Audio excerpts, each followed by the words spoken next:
네, 하나님께서 우리에게 주신 말씀은 마태복음 16장 21절에서 27절까지 말씀입니다. 마태복음 16장 21절에서 27절까지 말씀을 제가 봉독해 올리도록 하겠습니다. 이때로부터 예수 그리스도께서 자기가 예루살렘에 올라가 장로들과 대제사장들과 서기관들에게 많은 고난을 받고 또 죽임을 당하고 제3일에 살아나야 할 것을 제자들에게 비로소 나타내시니 베드로가 예수를 붙들고 항변하여 이르되 주여 그리 마옵소서, 이 일이 결코 주께 미치지 아니하리이다. 예수께서 돌이키시며 베드로에게 이르시되 사탄아, 내 뒤로 물러가라. 너는 나를 넘어지게 하는 자로다. 내가 하나님의 일을 생각하지 아니하고 도리어 사람의 일을 생각하는도다 하시고, 이에 예수께서 제자들에게 이르시되 누구든지 나를 따라오려거든 자기를 부인하고 자기 십자가를 지고 나를 따를 것이니라. 누구든지 제 목숨을 구원하고자 하면 잃을 것이요 누구든지 나를 위하여 제 목숨을 잃으면 찾으리라. 사람이 만일 온 천하를 얻고도 제 목숨을 잃으면 무엇이 유익하리요? 사람이 무엇을 주고 제 목숨과 바꾸겠느냐? 인자가 아버지의 영광으로 그 천사들과 함께 오리니 그때 각 사람이 행한 대로 갚으리라. 아멘. 네, 앞선 자들의 따라감이라는 제목으로 하나님의 말씀을 전하겠습니다. 이제 예수님께서 이제 베드로와 그리고 또 제자들에게 이제 그리스도로서 본인께서 앞으로 이제 어떤 일을 하실지 이제 확실하고 간결하게 그리고 잘 알아들을 수 있도록 이제 알려주시는 것을 보게 되는데요. 그 내용을 살펴보면 이렇습니다. 첫 번째로는 이제 예루살렘에 올라가신다는 거죠. 예루살렘에는 이제 성전도 있고 왕궁도 있으니까 이제 제자들이 생각할 때 어떻겠습니까? 이제 자신들이 기다리던 예수님께서 왕도 되시고 대제사장도 되실 그때가 왔구나라고 이제 생각을 했겠죠.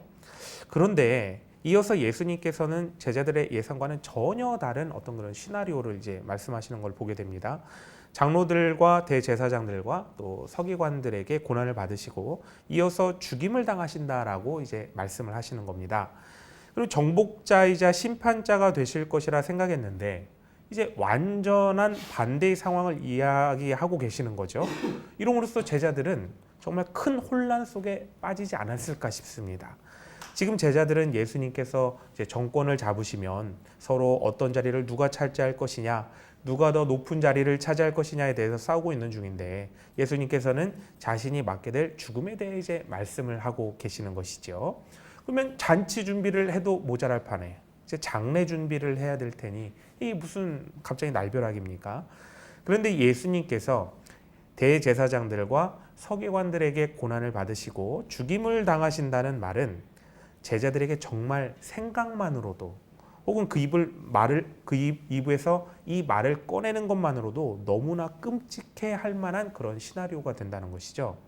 지난 3년간 예수님께서는 사역하시는 내내 유대교 지도자들로부터 이제 살해 협박을 받지 않으셨습니까? 하지만 예수님께서는 워낙 지지층이 두꺼우시고 또 엄청난 수의 지지자들이 항상 예수님을 둘러싸고 있었습니다. 그리고 그 무엇보다 상상을 초월하는 정말 인간의 능력을 뛰어넘는 어떤 그런 지혜 또 언변으로 인해서 예수님에 대한 유대교 지도자들의 모함 또 살해 계획은 번번이 이제 무산이 되었죠. 예수님께서는 계속해서 또 엄청난 기적들을 계속 일으키고 계십니다. 또한 말씀하실 때마다 사람들로부터 엄청난 반응을 이제 얻어내시는 거죠. 또한 예수님의 말씀은 사람들에게 큰 영향력을 계속 미치고 있기 때문에 제자들은 유대교 지도자들의 어떤 그런 계속되는 위협보다 너무나 큰 예수님의 능력을 자신들의 등에 업고 계속해서 자신들의 어떤 출세, 성공 이런 것들을 이제 꿈꿔오고 계속 더 그걸 크게 키워가는 것이죠. 그런데 만약 정말 1%라도 예수님께서 왕이 되시는 것이 아니라 종교 지도자들에게 체포가 되시면 어떻게 될까요? 그럼 정말 생각하기도 싫은 너무나 끔찍한 일이 벌어지게 되는 것입니다. 그리스도이신 예수님께서 체포되시는 이유는 아마 크게 두 가지로 체포가 될 텐데요. 종교적 죄라면 신성모독죄로 체포되는 것이고 정치적인 죄라면 반란 모의 혹은 이제 역적이 되는 것 아니겠습니까? 그러면 신성모독, 반란죄 혹은 역적이 되는 것 이것은 무슨 형벌을 받습니까? 십자가의 형벌을 받게 되는 거죠. 가장 고통스럽고 너무나 잔인해서 모두가 두려움에 떨 만큼 엄청난 벌을 이 죄목에는 가하게 됩니다. 그런데 예수님께서 유대교 지도자들에게 잡혀 고난을 당하고 이제 죽임을 당하신다니, 이거는 있어서도 안 될 일이면서 예수님 마음을 돌려서라도 절대로 일어나서는 안 되는 그런 일이 되는 것이죠. 왜냐하면 신성모독죄, 반란죄, 이것은 예수님 혼자만 받게 되는 벌이 아니기 때문에 그렇습니다.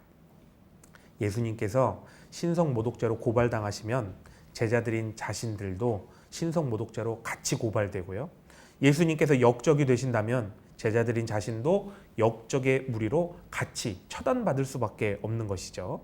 그런데 예수님의 죽음은 종교적 또 정치적으로 복잡하게 아주 얽혀져 있는 문제이면서 제자들인 자신들의 신상까지 얽힌 문제이기 때문에 앞으로 예수님께 생기는 그런 문제에 대해서는 예수님 혼자만의 문제가 아니라 예수님과 운명 공동체인 자신들도 함께 당하는 문제이다라는 생각을 가질 수밖에 없는 것이죠. 물론 지금 흘러가는 모든 상황들이 백성들의 여론 또 지지가 예수님만을 향해 있고 워낙 일들이 또 잘 풀려나가고 있지 않습니까? 그래서 예수님께서 말씀하시는 이 죽음의 시나리오는 이러한 예수님의 상승세를 타고서 이제 방향을 충분히 바꿔서 예수님께서 통치자가 되시고 예수님께서 대제사장이 되시는 방향으로 제자들이 이끌 수 있다, 이런 자신감을 가졌을 수도 있습니다. 그런데 제자들이 지금 너무나 중요한 사실을 놓치고 있다는 겁니다. 너무나 크고 너무나 강렬한 문제인 바로 예수님의 죽음과 제자들의 이권에 대한 어떤 그런 문제에 집중하느라 정작 제일 중요한 예수님께서 지금 말씀하고 계신 이 부활이라는 너무나 놀라운 일을 지금 간과하듯 그냥 넘어가 보고 있다는 것을 보게 됩니다. 아니, 예수님께서 살아나신다니요. 이거는 살아나는 것 자체도 기적이지만 예수님께서 그리스도가 되시는 시나리오가 완전히 꼬여버리는 일이 되는 거죠. 입성 후에 바로 왕이 되시든 대제사장이 되시든 그냥 되셔야 되는 건데 죽음으로 한 번 꼬이고 또 부활로서 한 번 더 꼬시겠다는 그런 말씀이지 않습니까? 그럼 세상적인 시각으로 볼 때 그리스도가 되시기 위해서 매우 이상한 시나리오를 지금 예수님께서 쓰고 계시다는 겁니다.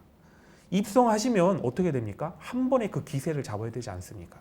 그 기세를 싹 몰아서 한 번에 왕의 자리도 차지하시고 또 이어서 대제사장도 되셔야지, 유대교 지도자들에게 한 번 죽임을 당하신다면 그 추종자들이 완전히 한 번에 다 돌아서게 될 텐데 이런 악수 중에 악수를 예수님께서 왜 두실까?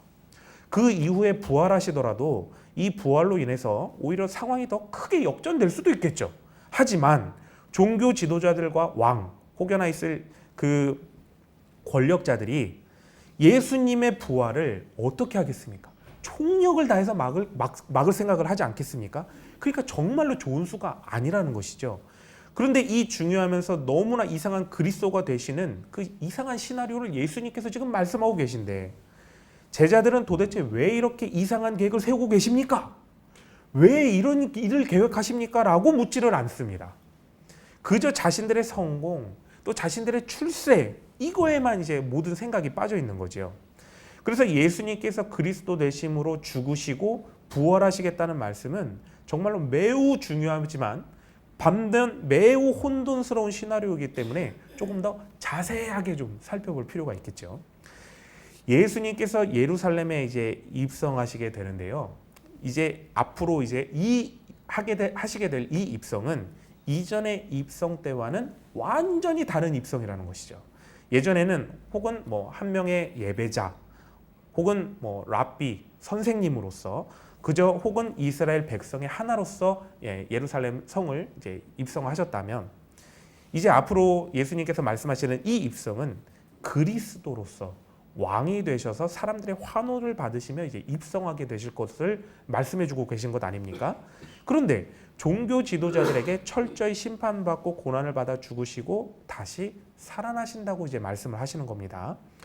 제자들이 예수님의 이 말씀을 심각하게 받아들이지 못하는 이유는 어찌 보면 제자들의 지적 능력이 좀 상당히 낮았기 때문이 아닐까라는 생각도 드는데요.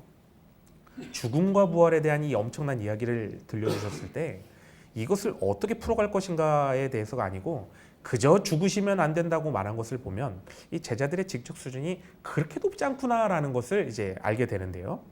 예수님께서 말씀하신 죽음은 조금만 생각해봐도 매우 이상하다라는 것이죠. 예수님께서 죽임을 당하시지 않습니까? 그런데 장로들과 대제사장들과 서기관들에 의해서 이런 일들이 일어난다는 겁니다. 예수님께서 그리스도로 입성하시게 되면 무엇이 되십니까? 진정한 왕이시자 대제사장이시자 선지자가 되신다는 것 아닙니까? 그런데 이에 가장 큰 위협을 당하는 사람이 누구겠습니까? 바로 왕, 지금 현재 있는 왕, 그리고 또 유대교 종교 지도자들 아니겠습니까? 그런데 예수님의 죽음에 있어서 왕의 개입, 즉 헤롯의 개입이 없다라고 말씀하고 계시는 겁니다. 아니, 헤롯의 개입이 없다니요. 너무나 이상하지 않습니까? 그런데 제자들은 예수님의 이 너무나 이상한 말에 왜 그리스도이신 예수님께서 이 죽음의 문제에 있어서 왕과는 전혀 상관이 없다고 하십니까? 이걸 물어봤어야 되는 거죠. 그리스도시라면 왕이 되셔야 되는데 어떻게 지금 현재 그 왕직을 맡고 있는 이 세상 왕과는 아무런 권력 다툼이 일어나지 않는 것입니까? 이것에 대해서 너무너무나 궁금한 이 질문에 대해서 물어봐야 되는 것 아닙니까? 물론 왕에 이르기 전에 유대교 종교 지도자들과 어떤 종교적 다툼 속에 희생된 것이라고 생각한 것 아니냐, 이런 반론이 있을 수 있는데요. 이거는 좀 생각해 보면 아닙니다. 왜냐하면 당시 대제사장은 누가 임명했냐면 왕이 임명했기 때문에 그렇지요. 그러니까 단순히 대제사장과 종교적 다툼을 할 수 있는 구조가 아니라는 사실입니다. 그럼 예수님의 이 말씀은 무슨 뜻이겠습니까?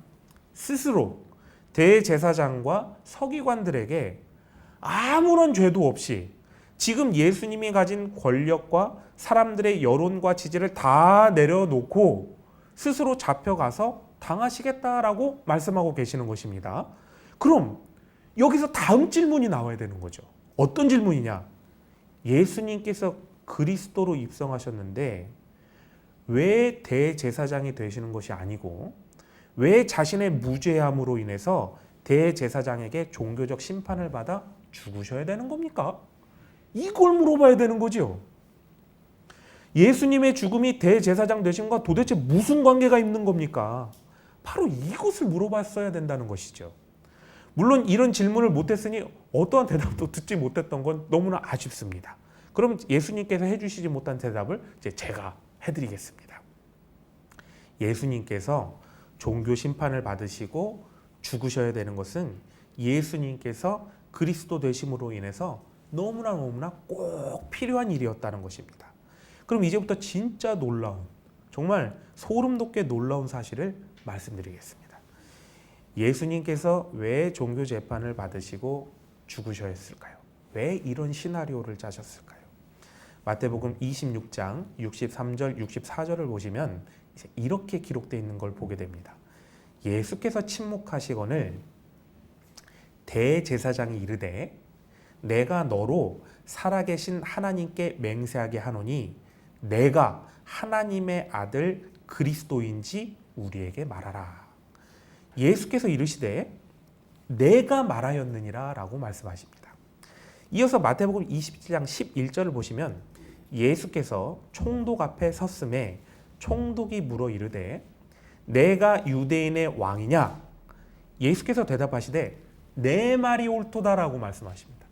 예수님께서는 그 많은 수많은 질문과 또 추궁을 당하시지만 절대 함구만 하시고 이 두 가지의 말만 하셨다는 것입니다. 예수님께서 종교 재판을 통해 확증받으신 것이 무엇입니까? 바로 자신을 재판하는 자들을 통해서 본인이 하나님의 아들 그리스도이시고 유대인의 왕이다라는 확정을 받고 계십니다. 그리고 예수님께서는 아무런 죄가 없으시다는 이 무죄함에 대해서 또한 확증받고 계시는 것을 알 수 있습니다. 놀랍지요? 예수님께서는 헤롯 왕을 몰아내고 왕이 되시고 또 대제사장을 몰아내고 대제사장이 되신 것이 아닙니다. 만약 헤롯 왕의 인간적인 헤롯 왕의 자리에 오르시고 또 대제사장의 자리에 앉으셨다면 그저 인간의 왕, 인간들의 대제사장에 불과하신 어떤 그런 직책밖에 되지 않으셨을 겁니다. 하지만 예수님께서는 진정한 왕이자 대제사장이 되셔야 되는데 이를 이루시기를 종교 재판 자리에서 모두가 보는 앞에서 로마 황제를 대신하는 그 총독의 입을 통해서 유대인의 왕이 되심을, 또 대제사장의 입을 통해서 대제사장이 맞으심을 인정받고 계십니다. 너무나 아이러니하고 너무나 놀랍게도 인간은 종교 재판을 통해서 예수님을 심판하고 주기로 했지만 예수님을 죄인으로 끌어내려 죄인으로 만들기는커녕 예수님을 인간 차원의 왕과 대제사장이 아니라 하나님 앞에서 모든 인간을 대표하는 왕이자 대제사장으로서 임명하고 있는, 너무나 이런 아이러니한 재판이 벌어지고 있다는 것입니다. 만약 예수님께서 그저 이스라엘의 대제사장이셨다면 인류의 죄를 대속하시는 자격이 부족하게 됐겠지요. 하지만 예수님께서는 자신을 심판하려는 대제사장을 통해서 하나님의 대제사장인 그리스도임을 인정받으시고 또 취임하심으로 인해서 인류의 죄를 대속하시는 그 대속의 사명을 이루시는 그 자리로 나가게 되는 것을 보게 됩니다. 그래서 예수님께서는 죽임을 당해야 된다라고 말씀하십니다. 모든 인류의 왕으로서 최고의 통치를 이루는 일이 무엇이겠습니까? 죄를 멸하여 다시금 모든 인류가 하나님을 누리게 해주는 것, 모든 인류의 대제사장으로서 모든 인류의 죄를 멸하시는 것, 그렇기 위해서 스스로 모든 인류의 죄를 전가받아 대신 죽으시는 것, 이것이 진정 그리스도께서 하시는 일이시지요. 그래서 예수님께서는 신적인 차원으로 진정한 그리스도의 사역을 죽으심으로 담당하시는 것을 보게 됩니다. 진정한 그리스도는 제자들이 생각한 대로 또 인간들이 차지하고 있는 왕과 대제사장의 자리를 차지하는 것이 아니라 하나님과 인간을 단절시킨 그 죄를 멸하시는 죽음의 길, 대속의 길을 걸어가셔야 했다는 것입니다. 과연 제자들이 이 신학적이고 복잡한 이야기를 그때 알아들었을까요? 못 들었을 것 같습니다. 그럼 이제 제일 중요한 부활에 대해 이제 질문을 해야 될 차례가 오는데요. 제자들은 죽음은 이해가 가지 않았더라도 이 다시 살아나신다는 부활에 대해서 말씀하셨을 때는 부활에 대해서라도 물어봤어야 된다는 것입니다. 예수님, 그 죽음 이후에 부활하심으로 진짜 큰 능력을 보여주시려고 부활하시려고 하시는 겁니까? 라는 이 단순한 질문이라도 했어야 되는데 이런 언급조차도 안 하고 있다는 것이죠. 사실 예수님께서 죽으신 다음 부활하시면 이것이야말로 어쩌보면 정말로 큰 영향력을 미치게 될 수 있는 어떤 그런 일이겠죠. 계속 살아계신 것보다 죽었다 살아나시면 예수님께서 메시아 되심이 100배, 1000배, 만배는 더 강력하게 증거될 것 아닙니까? 하지만 그저 눈앞의 일만 생각하기에 바쁜 제자들은 예수님께서는 죽을 일 절대 없도록 저희들이 만들어드리겠습니다 라는 말밖에는 할 수 없었던 것이죠. 그런데 예수님께서는 꼭 부활을 하셔야 됩니다. 왜냐하면 예수님의 부활은 너무너무나 중요하기 때문에 그렇죠. 제일 먼저 부활은 예수님께서 그리스도가 되신다는 확실한 증거이기 때문에 그렇습니다. 만약 예수님께서 무죄하게 종교재판으로 죽으셨다 하더라도 부활하지 못하신다면 어떻게 될까요? 그것은 예수님께서 죄가 있으셨다는 것을 증명하는 일이 되게 됩니다. 하지만 예수님께서 부활하셨다는 것은 어떻습니까? 예수님께서는 죄가 전혀 없으신 하나님의 아들이시다라는 것을 확정짓는 일입니다. 따라서 예수님께서는 그리스도가 맞으시다는 것이 부활을 통해서 너무나 확실한 증거가 나타나게 되는 것이죠. 좀 더 자세하게 말씀드리면요. 죄가 없으시기 때문에 사망 권세가 주장을 못해서 부활하시게 된 것이죠. 예수님의 부활은 예수님께서 죄가 없으시다는 것을 확실하게 보여주는 것입니다. 인간을 보십시오. 어떤 인간도 죄가 없는 인간이 없지 않습니까? 그래서 죄는 곧 인간임을 증명하는 증거다라고 말을 해도 크게 틀리진 않습니다. 그런데 예수님께서는 죄가 전혀 없으시다는 것을 이 부활로 증거하심으로 인해서 본인이 신이다라는 것을 확증 지으시는 거죠. 그래서 예수님께서는 본인의 말대로 나는 하나님의 아들이다라고 말씀하신 것이 맞는 말이 되는 것입니다. 다음으로 부활은 인간들이 심판대 앞에 섰을 때 예수님께서 내가 저들의 죄를 대신했다라는 확증을 받게 하십니다. 사단과 마귀가 아무리 날뛰더라도 예수님께서 직접 살아계셔서 심판의 자리에서 내가 죄의 죄를 대신해서 죽었다라고 이렇게 확증해서 증언해 주시는데 우주 안에 있는 그 무엇이 예수님의 말씀을 어기고 우리를 심판할 수 있겠습니까? 절대로 불가하다는 얘기지요. 마지막으로 예수님의 부활은 우리가 부활한다는 것을 보여주는 확실한 증거가 됩니다.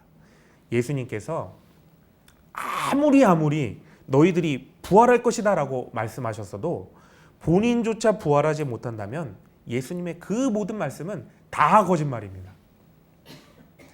하지만 예수님께서 부활하심으로 인해서 다시 사는 것은 진짜 사실이 되는 것이죠. 그리고 우리에게 주신 부활 소망과 천국의 입성의 약속이 진짜이구나라는 확증이 되는 것이죠. 예수님께서 제자들에게 말씀하신 예루살렘 입성 후 이 고난과 죽음 그리고 부활의 이 시나리오는 일어날 일 이 자체가 예수님께서 진정한 그리스도이시다라는 것을 확증하는 일이 되는 것입니다. 그런데 예수님께서 말씀하신 그리스도로서 이루실 엄청난 이 일을 듣자마자 베드로가 이렇게 얘기하죠.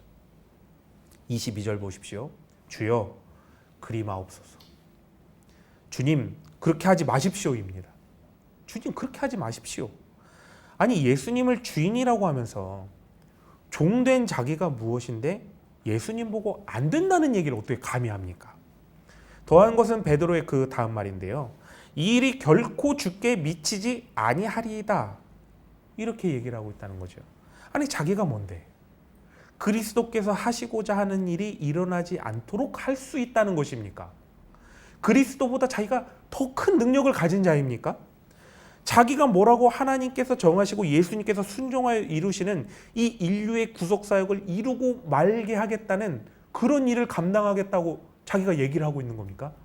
베드로는 너무나 모르기도 하고 너무나 교만한 사람입니다. 여러분, 태초의 우주가 창조되고 나서 우주 역사상 벌어진 가장 크고 놀라운 사건이 뭐겠습니까?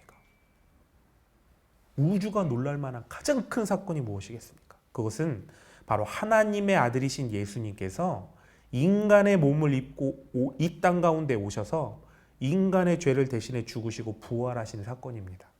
예수님의 대속 사건이야말로 전 우주의 역사를 통틀어서 가장 위대하고 전무후무한 일 중에 하나입니다. 그런데 베드로 자기가 뭐를 안다고 전 우주의 역사상 가장 거룩하고 위대한 예수님의 대속 사역이 일어나서도 안 되고 본인이 일어나지도 않겠다는 그런 얘기를 감히 예수님 앞에서 어떻게 할 수 있습니까? 예수님의 수제자라면 적어도 예수님의 말씀을 끝까지 다 듣고 무슨 뜻인지 좀 생각이라도 하고 말을 해야 되는 것 아닙니까? 예수님을 주인이라고 고백한다면 적어도 예수님께서 하신 말씀을 토대로 다 듣고 나서 그럼 예수님, 그럼 쟤는 거기서 뭐를 할까요? 이런 얘기를 했어야 된다는 거죠. 어떻게 듣자마자 예수님은 틀리고 내가 맞다고 말을 하면서 예수님 뜻대로가 아니라 내 뜻대로 해야 된다는 그런 말을 어떻게 말이 끝나기도 전에 그렇게 예수님께 할 수가 있을까요? 더 놀라운 사실이 뭔지 아십니까? 정말 방금 전 예수님께서 너는 나를 누구라고 하느냐 이렇게 물었을 때 베드로가 뭐라고 고백했냐면요. 주는 그리스도시요 살아계신 하나님의 아들이십니다. 이렇게 고백을 했다는 것이죠. 아니 하나님이 어떤 존재이십니까? 유대인들은요. 하나님이 너무나 거룩하고 크셔서 그 이름을 부르질 못합니다. 너무나 거룩한 나머지 그 이름도 못 불러서 이제는 하나님을 부르는 그 이름의 단어만 있지 읽을 수가 없습니다. 하나님의 이름을 어떻게 부르는지 그래서 아무도 모릅니다. 그런데 하나님의 아들이신 예수님께서 나의 주인 되십니다라고 고백한 지 몇 분도 되지 않아서 예수님이 내 뜻과는 다른 뜻, 또 다른 계획을 갖고 계시고 또 그것을 하실 것이라고, 그것은 안 되고 되지도 않게 할 것이라는 이런 불경한 말을 베드로는 입에 올리고 있다는 것입니다. 베드로가 이렇게 말과 행동을 한 것에 대해서는 예수님께서 그 원인에 대해서 23절을 보시면 알려주고 계신데요. 하나님의 일을 생각하지 아니하고 도리어 사람의 일을 생각하기 때문이다 라고 알려주십니다. 맞습니다. 베드로는 예수님을 주님이라고 말하면서 교회가 세워질 신앙 고백을 정말로 한자도 틀리지 않게 정확하게 고백하고 있지만 그건 그저 그의 입에서 나오는 말뿐이고 베드로의 진짜 주인은 그저 자기 자신이었던 것이죠. 베드로는 말만 번지르르 아주 멋지게 정확하게 그렇게 고백해서 예수님을 이용해서 그저 자기 원하는, 그저 크게 한몫 챙기려는 자였다는 것이 베드로의 이 말을 통해서 드러나게 됩니다. 베드로는 예수님과 함께한 지난 3년간 예수님을 열심히 따라다녔지만 그의 마음은 항상 예수님 앞에 있었습니다. 예수님 앞에 서서 예수님을 따라가던 자였던 거죠. 그래서 예수님께서 베드로의 그 진심이 무엇인지 묻는 그 질문을 할 때마다 베드로는 그의 대답을 통해서 어김없이 자신이 예수님 앞에 서 있다라는 것을 항상 드러냈습니다. 혹시 등산 가보셨나요? 등산 안 가보신 분 한 분도 안 계시겠죠. 등산에서 초행자가 어떻게 해야 될까요? 길을 모르면 숲이 짙게 우거지고 앞이 보이지 않는 그런 길일수록 초행자가 제대로 길을 찾아가기 위해서는 세 가지 방법 중에 하나를 택해야 됩니다. 하나는 길을 잘 아는 사람의 뒤를 따라가는 것이죠. 또 하나는 무엇이냐면요. 내가 먼저 가되 길을 잘 아는 사람이 뒤에서 좌로 가라면 좌로 가고 우로 가라면 우로 가라는 그 소리를 잘 듣고 가리키는 대로 가면 길을 잘 찾아갈 수 있는 것이죠. 몸은 앞서도 마음만큼은 또 귀만큼은 길을 아는 사람의 뒤에 머물러야 한다는 것이죠. 마지막 세 번째는 무엇일까요? 이정표 보고 찾아가야 되는 것 아니겠습니까? 내가 틀린 길을 갈 수 있음을 항상 인지해야 됩니다. 하나님께서 창조하시고 다스리시는 세상을 살아갈 때 우리 모두가 다 걷는 길은 다 초행길입니다. 갔던 길 가는 것이 없지요. 태어나서 처음 걷는 길을 죽을 때까지 다 처음 걷다가 죽게 됩니다. 그럼 예수님께 인도하심을 맡기고 그 뒤를 따라가든지요. 아니면 예수님 앞에서 예수님께서 가라고 하는 곳으로 잘 가든지, 아니면 말씀을 묵상하며 말씀을 통해 이끄시는 곳으로 가야 주님의 길을 잘 갈 수 있습니다. 그런데 베드로는 이 세 가지 방법 중 하나도 그렇게 하지 않은 것을 보게 됩니다. 그럼 예수님의 말씀을 잘 듣는 방법이 무엇이 있겠습니까? 어떻게 해야 예수님의 말씀을 잘 들을 수 있을까요? 매우 아이러니하게도요. 예수님의 말씀을 잘 듣기 위해서는 예수님께 더 귀를 잘 기울여야 듣는 것이 아닙니다. 내 안의 소리를 잠재우면 예수님의 소리가 잘 들립니다. 예수님께서 창조하고 다스리시는 세상에서 예수님의 소리는 어디서나 원래 잘 들립니다. 그런데 그 큰 예수님의 소리를 못 듣는 것은 예수님의 소리가 들리지 않아서가 아닙니다. 예수님께서 들려주시는 그 엄청난 소리를 내 안에 있는 소리로 인해서 듣고 있지 않기 때문에 안 들리는 거지요. 24절을 보십시오. 누구든지 나를 따라오려거든 자기를 부인하고 자기 십자가를 지고 나를 따라야 한다. 예수님께서 이렇게 말씀하십니다. 자기를 부인하라는 것은 자기를 죽이라는 것이고 자기 십자가를 지라는 것은 또한 자기를 죽이라는 얘기입니다.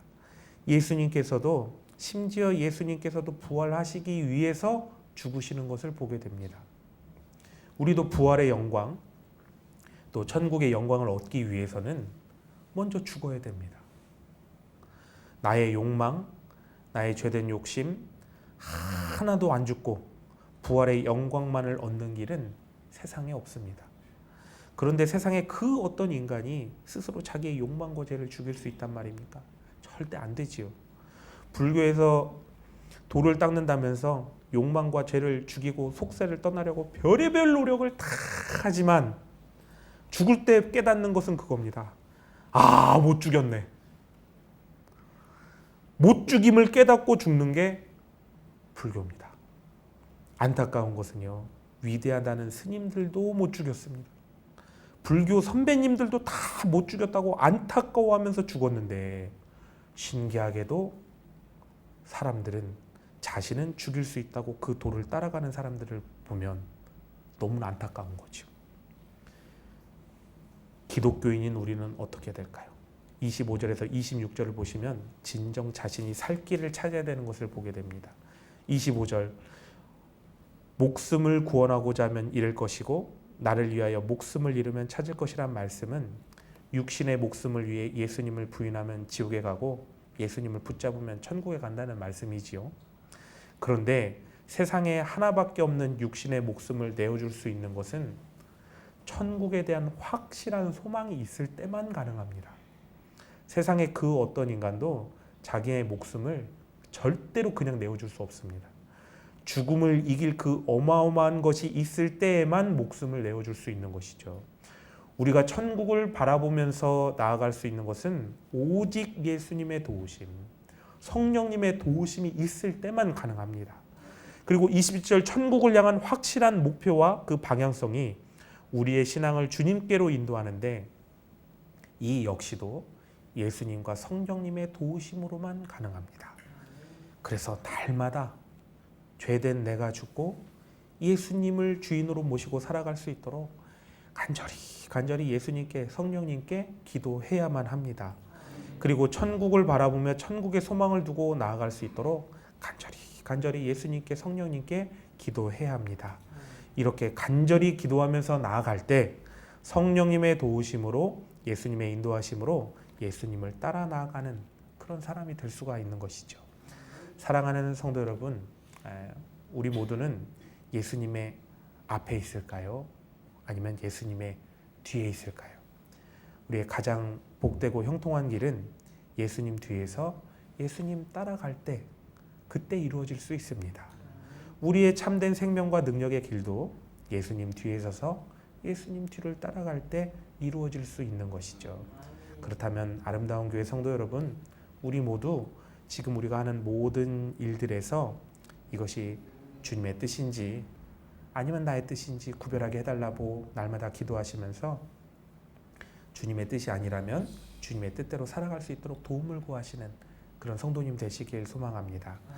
그러면 우리 성령님께서 도와주셔서 날마다 예수님 뒤에서 예수님을 따라 살아갈 수 있도록 도와주실 것입니다.